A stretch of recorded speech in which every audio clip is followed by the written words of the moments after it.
ये कहानी एक बूढ़े लकड़हारे की है जो हर दिन सुबह सवेरे जंगल में जाता था और पेड़ों की सूखी लकड़ियां काटकर उन्हें शहर के बाजार में बेचता था। यहीं से उसकी रोजी रोटी चलती थी।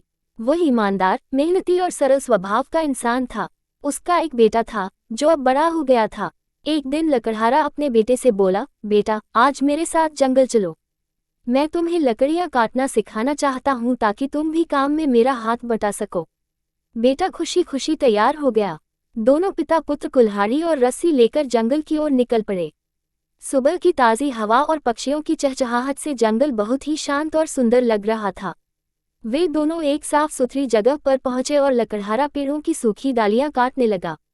तभी अचानक पास की झाड़ियों से अजीब सा शोर सुनाई दिया। उत्सुकतावश दोनों उधर बढ़े। झाड़ियों के पार जाकर उन्होंने देखा कि एक तांत्रिक एक छोटे से चूहे को जमीन पर रखकर उसके चारों ओर लाल रंग से कुछ मंत्र लिख रहा था। पास में अगरबत्तियां जल रही थीं और वह कोई अजीब सी भाषा में मंत्र बुदबुदा रहा था। लग रहा था जैसे वह चूहे की बलि देने वाला हो। लकड़हारे का बेटा ये देखकर डर तो गया, लेकिन उसने साहस जुटाया और आगे बढ़कर तांत्रिक से कहा, ऐसा मत कीजिए, ये गलत है। इस मासूम जानवर को क्यों मार रहे हैं? तांत्रिक उसकी बात सुनकर आग बबूला हो गया। उसने लाल आंखों से उसे घूरा और बोला, तू कौन होता है मेरे काम में दखल देने वाला? तभी लकड़हारा भी अपने बेटे को बचाने दौड़ा और तांत्रिक के सामने खड़ा हो गया।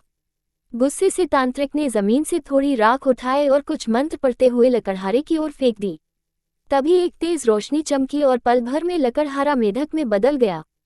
उसका बेटा चीख पड़ा, पिताजी! तांत्रिक जोर से हंसा और बोला, अब इसे बचा सकता है तो बचा ले। बेटा घबरा गया, लेकिन उसने हार नहीं मानी। वह रोता हुआ अपने पिता मेढक को उठाकर गांव के पुजारी के पास पहुंचा। पुजारी ने उसे शांत किया और कहा, डरो मत बेटा, सच्चे इरादों और भलाई के काम करने वालों का अंत अच्छा होता है। चलो, मैं तुम्हारी मदद करता हूँ। फिर क्या था, पुजारी ने अपने शास्त्रों और मंत्रों के सहारे उस तांत्रिक के काले जादू को तोड़ा। कुछ ही देर में एक और तेज रोशनी हुई और लकड़हारा फिर से इंसान बन गया। वह बहुत भावुक हो गया और अपने बेटे को गले लगा लिया।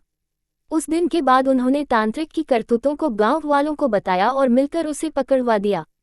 गांव में सबने मिलकर यह संकल्प लिया कि वे जंगल के जानवरों की रक्षा करेंगे और किसी भी तांत्रिक या बुरे इंसान को जंगल में ये सब नहीं करने देंगे।